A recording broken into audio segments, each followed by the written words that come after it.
Welcome to the Strategic Thinkers podcast, where we navigate the real path to business success, your path. Each episode brings you actionable strategies and real stories from entrepreneurs who are building their business their way. My name is Sean Atkinson, and I'm your guide through the process of making the inconvenient convenient. Because when you can make the inconvenient convenient, people are willing to pay you for it. The more convenient you can make it, the better the experience. And that's where you make real progress.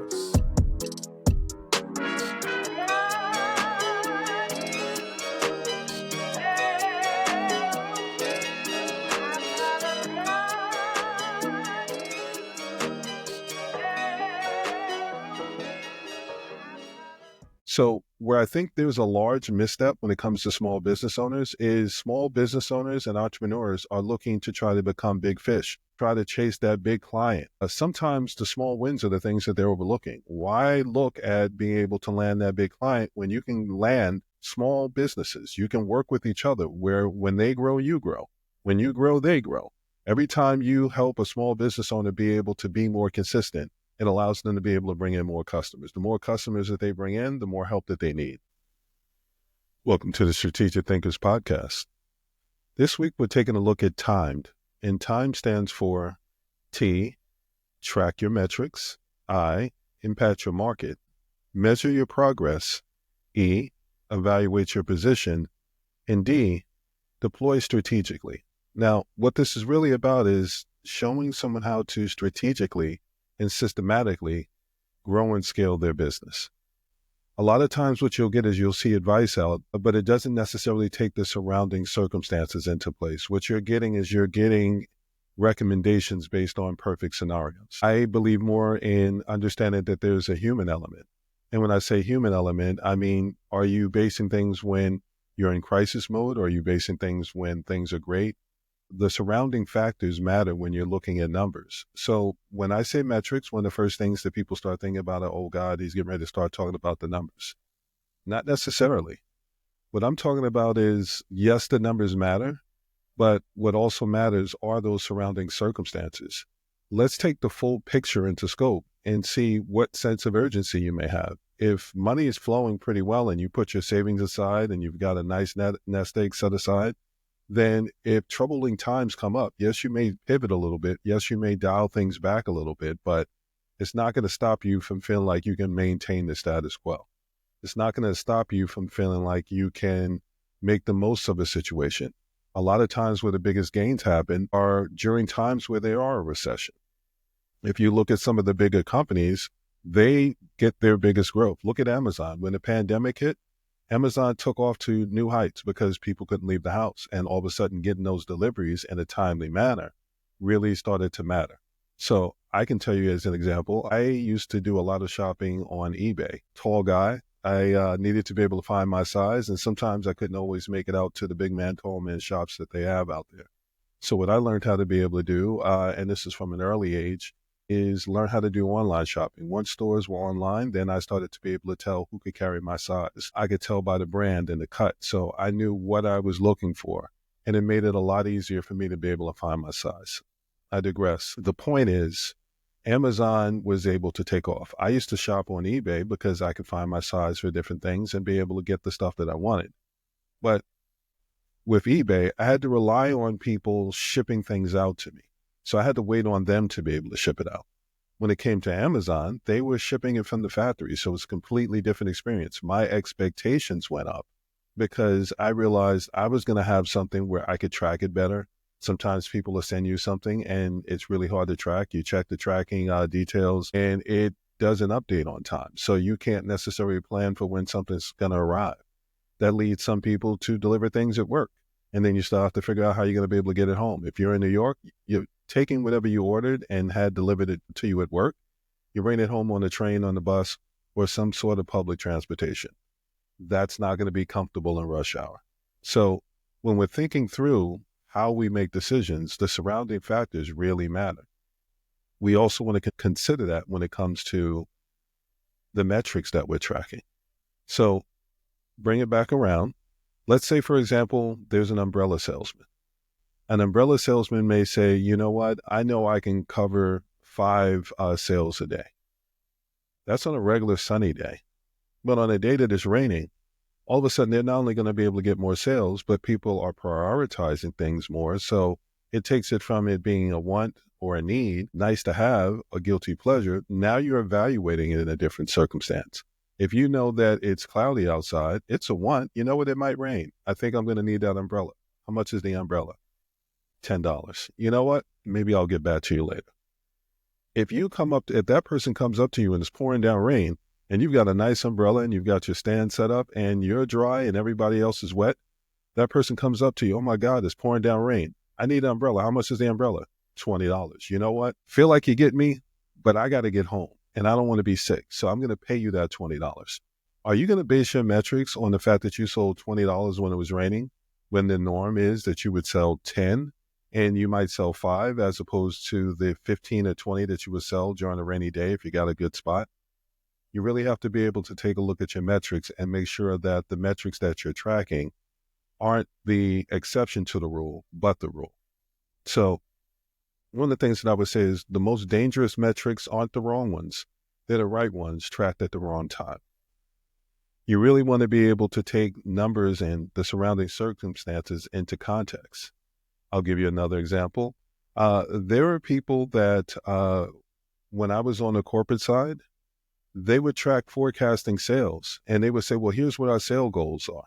Now, they could be basing the sales goals off of a really bad year and saying, listen, we really need to be able to catch up. So we're really going to have to dial things up to be able to meet the numbers so that we don't have to scale back or downsize. We want to make sure that everybody here gets to stay here. That's motivation enough to be able to do all the work that you can to be able to get those sales. That puts you more in crisis mode. Now, let's say you deliver on that goal and you exceed it.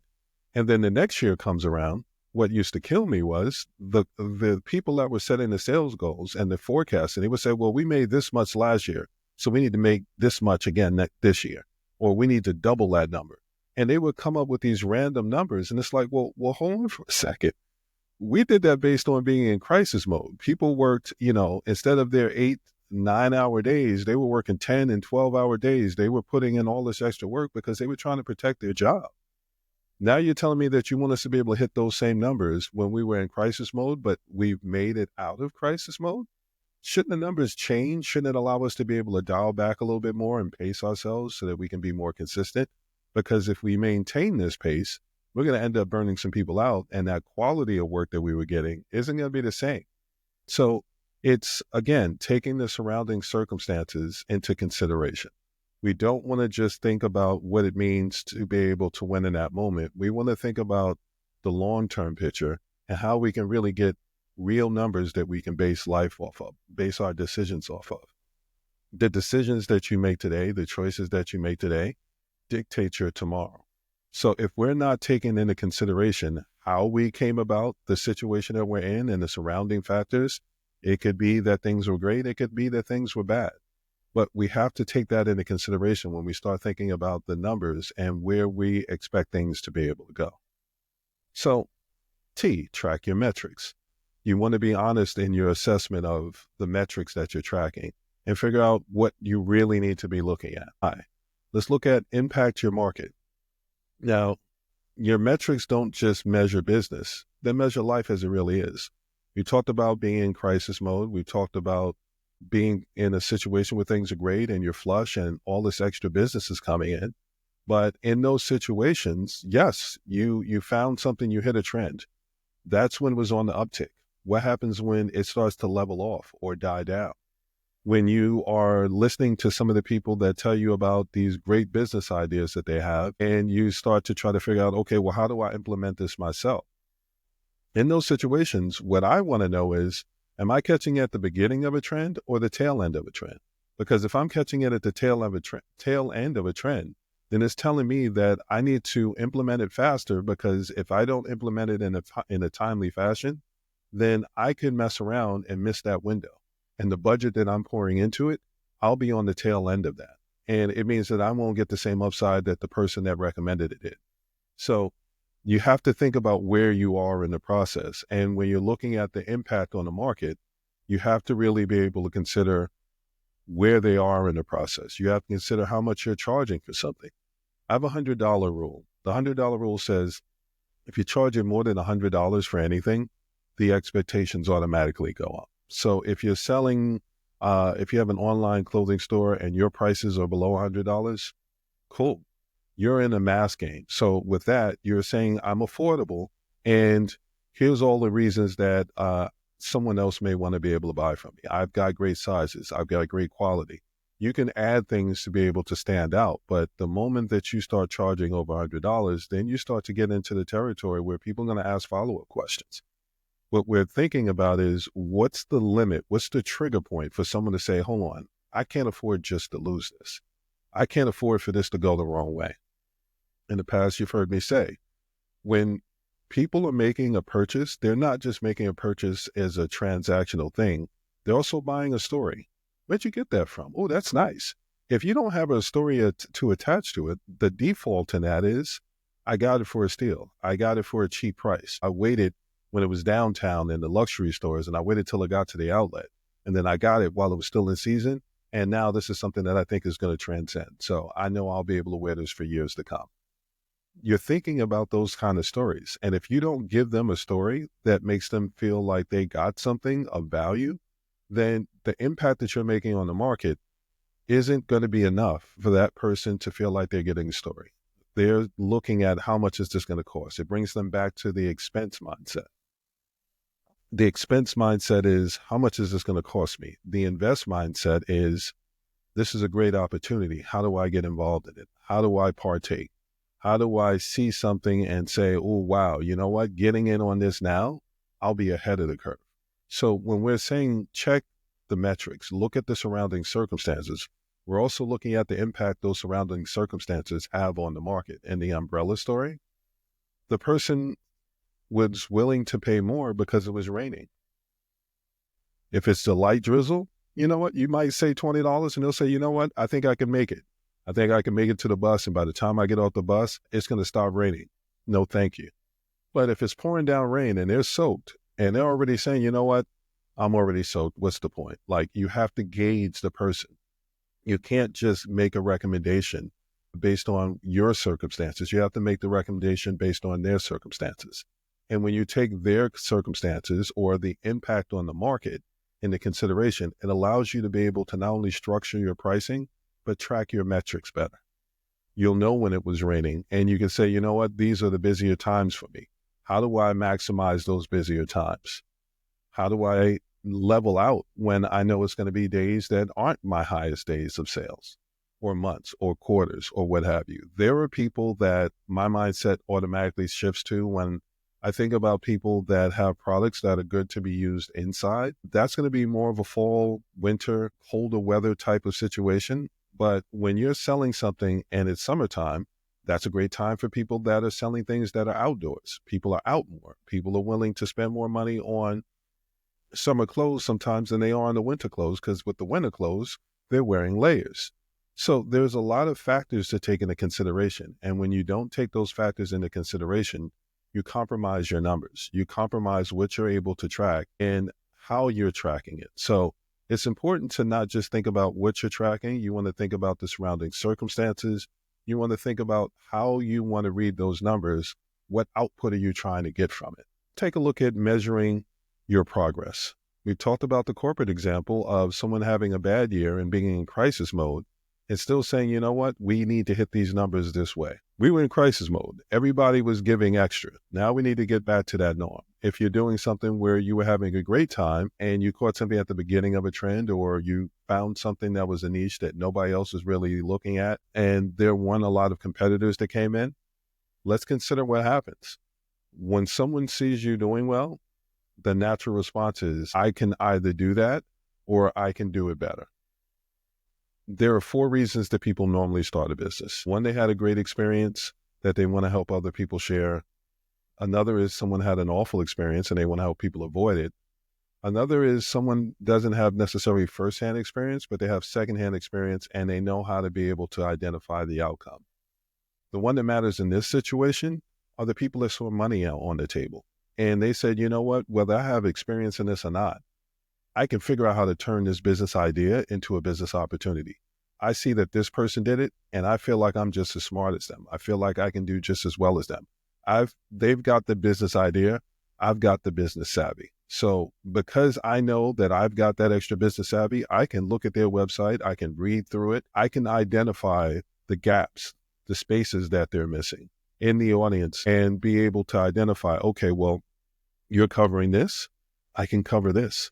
And without even stepping on your toes, it allows people to be able to identify opportunities that are adjacent to what someone else is doing and still be profitable. So there are the people that are graceful enough to do that. And then there are the other people that will step into something and look to crush you so that they can take everything. So you have to be able to plan for things like that. Are you the only person in that market? Are you basing your numbers on the fact that you'll always only be that person in the market? Or are you taking into consideration that competitors can come in? They can take your brand messaging, pull threads, and be able to say, well, they're saying this, but based on some of the reviews, here's what's really going on.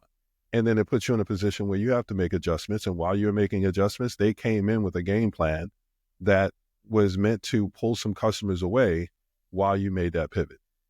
Some you'll get back, some you won't. So if you're basing your numbers on only being the only person in the market at that time, how does that really help you? If you're not basing your numbers on not just your business scaling, but other people coming in because they saw you do it so well, then you're not really looking at the numbers in a real way. So when I say measure your progress, you want to measure your progress not just against what you're doing, but how well you're doing in the industry. How much market share do you have?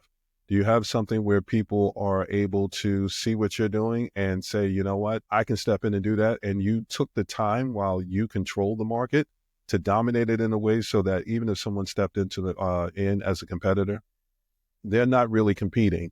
They're finding something adjacent to what you're doing because you're the one that's able to say, when you originally had this problem, I was the only person that took the time to figure everything out.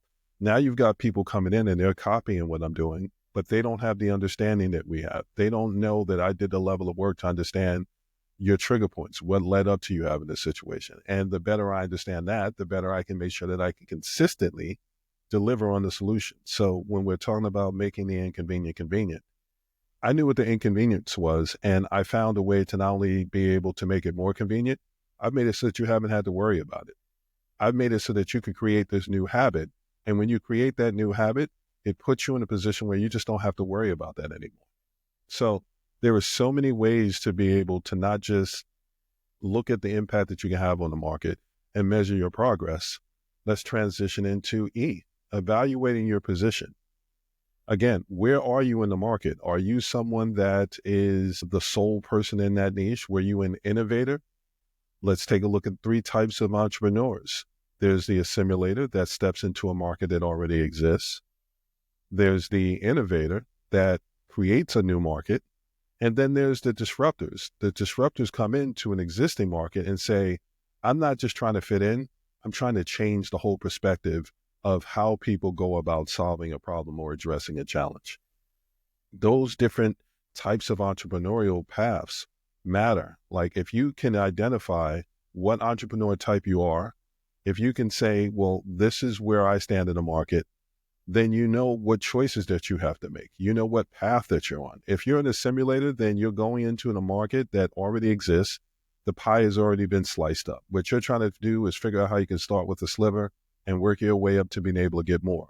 In those situations, reputation management is going to be a big thing because you have to be able to build your credibility so that you have a way to be able to say, I can do what they can do, but I can do it in a way that actually stands out a little bit more. I'm not saying I'm doing it differently. I'm saying I understand this part better than someone else might.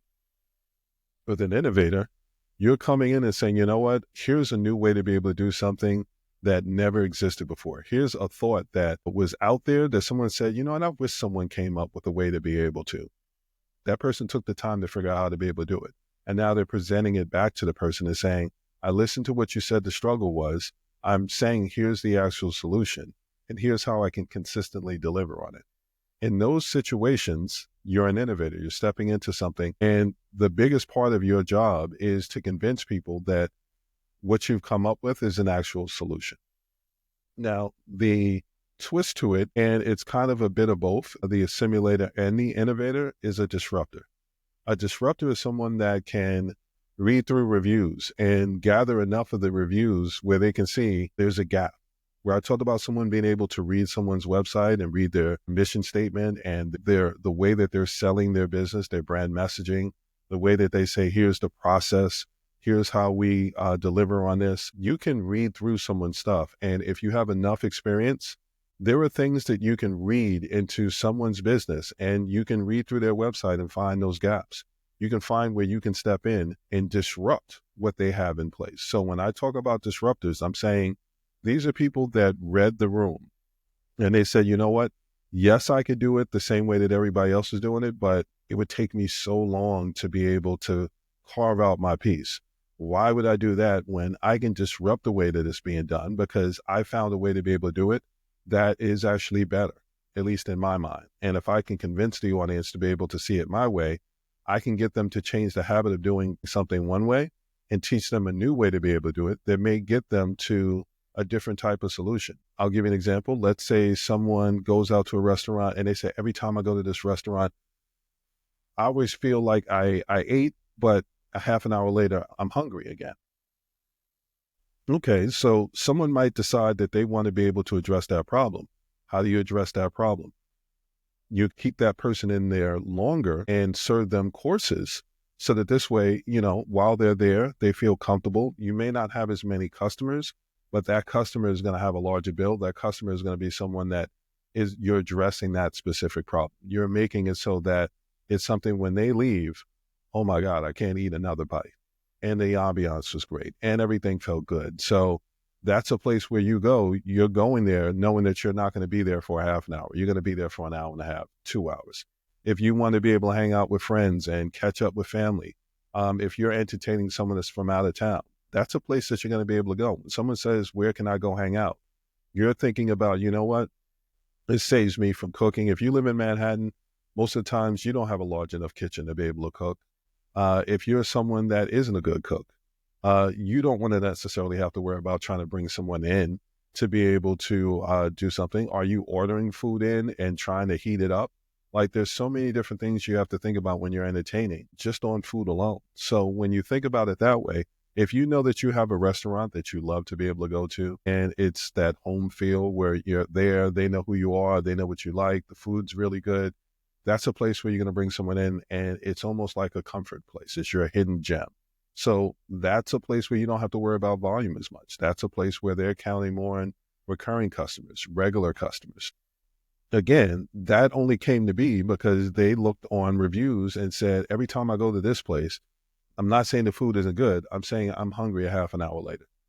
Their way of disrupting that is saying, you know what, I'm going to fix it so that when you come here, you feel comfortable staying. So by the time we run through the courses, when you leave, you won't feel like you're like you're hungry again in a half an hour. What you will feel like is, you know what, I spent a nice amount of time at that place, and when I left, I was able to go off and do something else, and I didn't have to worry about eating again for hours, or that's how I closed out my day.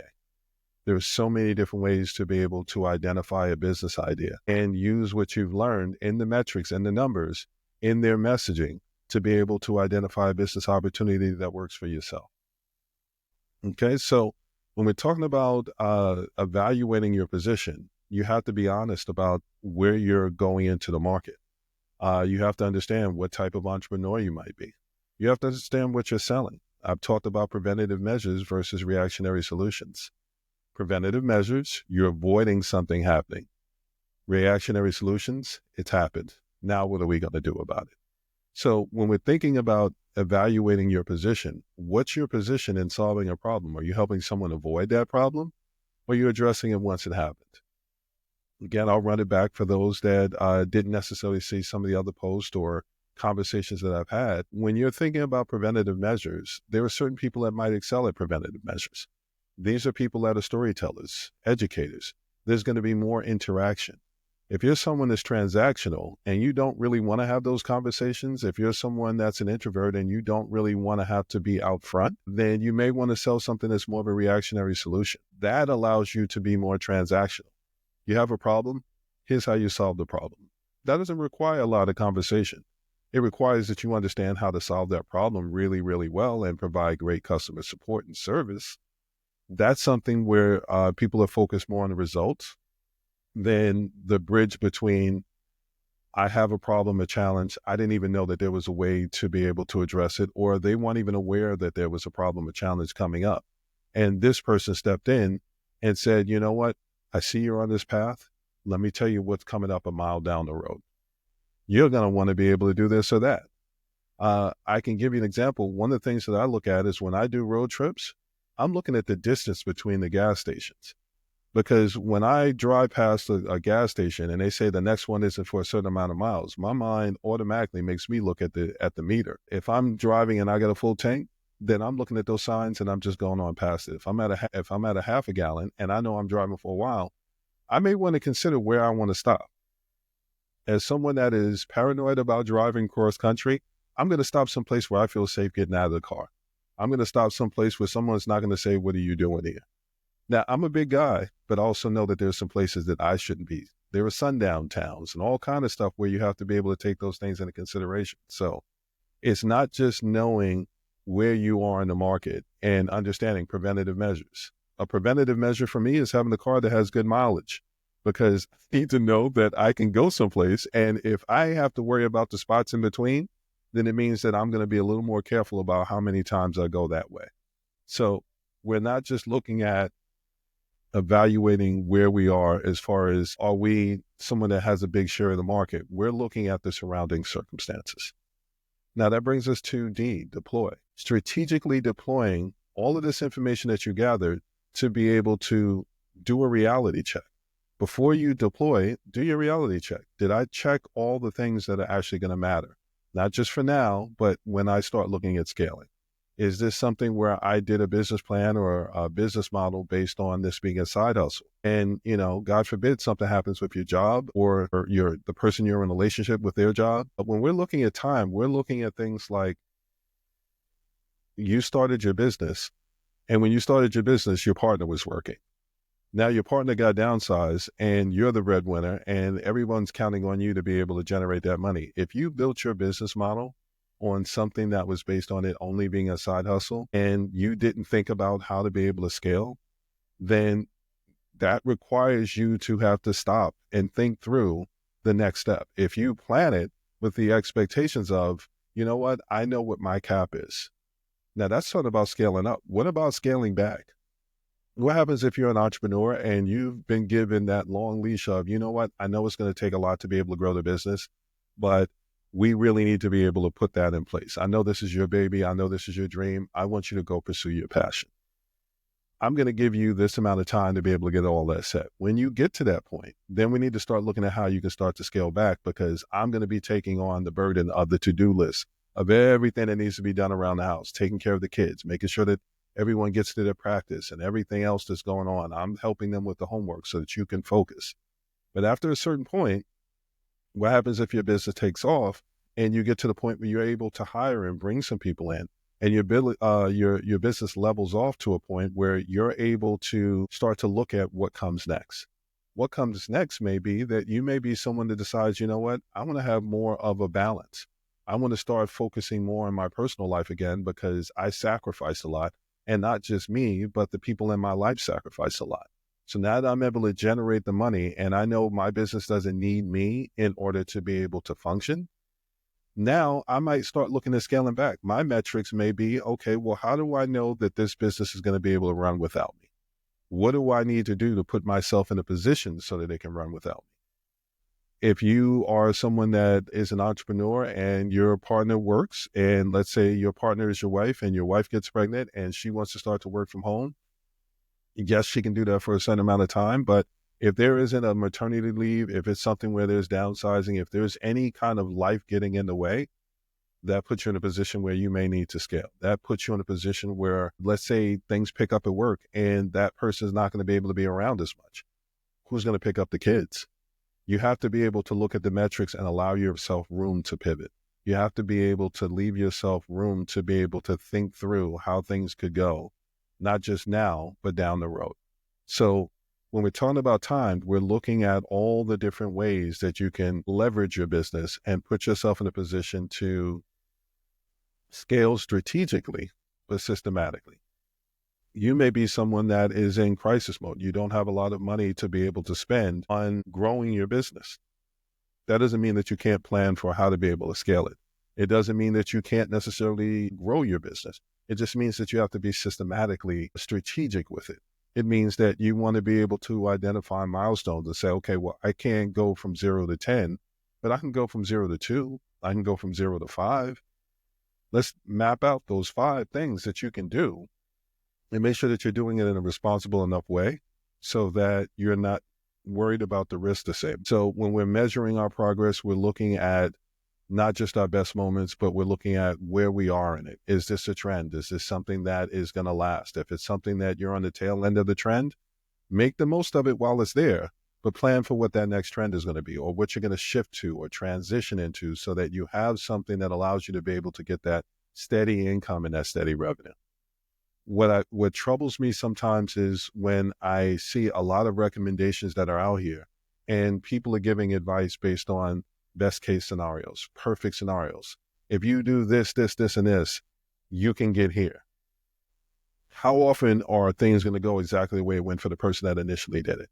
You can follow in their footsteps, but there's always going to be variations. One of the things that I started learning how to do and pivots that I made with my business is I realized I had a very specific way that if you follow these steps, I can get you there. I'm part of the people that I said was the problem. And I had to figure out how to be able to fix that. So where I started creating frameworks like T.I.M.E.D, it was because I needed to create markers and milestones. I needed to leave room for people to be able to branch out and do things their way instead of just the way that I did it. Because my path is my path. My experience is my experience. I've talked about the fact that I got my introduction to brand strategy and marketing when I was 6, 7 years old. I had my first business when I was in 2nd, 3rd grade selling candy. I was able to identify that, I'm sitting in class, I open up a pack of annihilators and someone's asking me for one.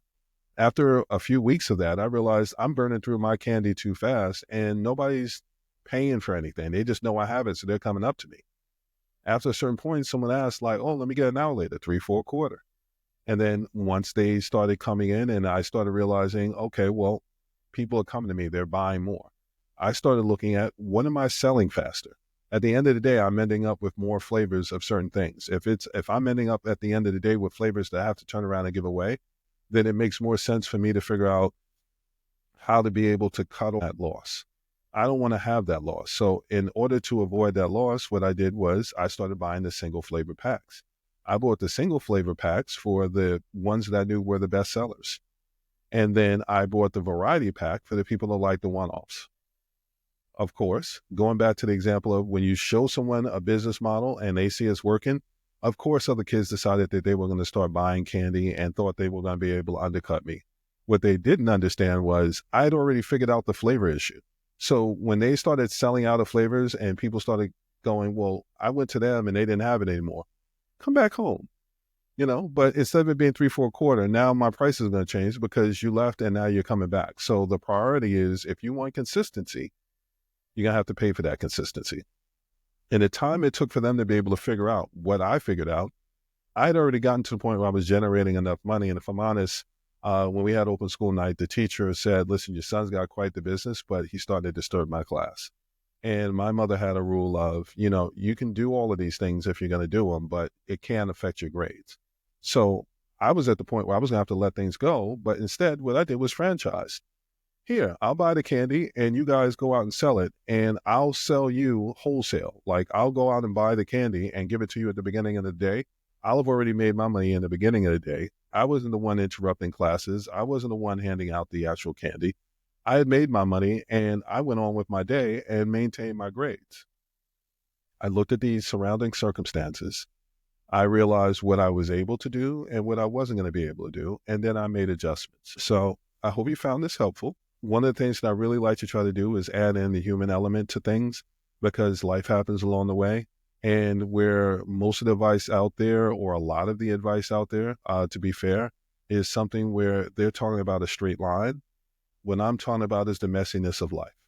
You've seen the signs where it says most people think entrepreneurship is this, but it's really this. And it's that crumbled up ball of yarn. And it's just, it can go wrong and right in so many different ways.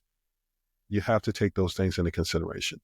Timed is about learning how to be able to strategically grow based on your circumstances, based on what you have going on around you. If you're in crisis and you know that you don't have the budget, if you're flush and you know that you have money and you can afford to be a little more risky, you can afford to invest more, then those are things that you're building your plan around. Those are things that you're strategizing with and leveraging so that you're in a position to not just set a goal, but achieve the goal and be clear and purposeful in your path to it. So I create frameworks, and the frameworks tend to be 3 stages with roughly 5 milestones within them. And I chose that because the 5 milestones make it easier for you to be able to have a starting point and an end point for whatever your definition of success is. But it leaves enough room for people to be able to go out and do things their way and just give that marker, that milestone where it's like, listen, if you stray off the path, there's that almost like lighthouse that points you back into, okay, I know you're out in the woods, you got lost, you tried to do something your way. Let me tell you how to get back to where you need to be able to go. Frameworks are helpful in that way when they're flexible. What I'm trying to teach people how to be able to do is to get the framework and identify certain things within it so that they can apply it to their business and increase their confidence. People buy from people that are confident. If someone says, I have this product, but, and they're slumped over and they don't really seem like they understand what they're talking about or they're confident about what it is that they're selling, it creates room for questions. If someone says, you know what, I can absolutely take care of that, let me tell you why, and they can walk through your frequently asked questions, they can go through your objections, they can walk through all the things that show that they've thought it out, you're going to ask less questions and believe a little bit more. It takes you from the expense mindset of, I know you're saying that you can do this, but how much is it going to cost me if you can't?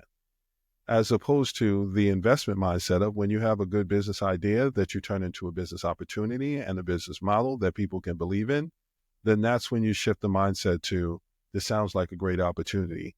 How do I get involved? How do I make sure that I'm able to get the results that I see that you're giving everybody else? Time is meant to be able to lay that out for you. It may not be something meant for you in this moment, but you may know someone that is running a side hustle. Someone that wants to start their own business and they're not really sure where to start. It may be someone that is out there and they've been running their business, but in name only. It hasn't grown since they originally started it. They're still using the original business plan. Look at the time framework. Look at pause. Look at first. Look at the different frameworks that I'm laying out for you so that you can start to see where you are in your business journey and how to be able to apply some of these concepts to your business so that you can figure out, okay, not only do I now know where I'm at, but now I have a better idea of how to get where I want to go. Well, thank you for your time. And we'll see you next time.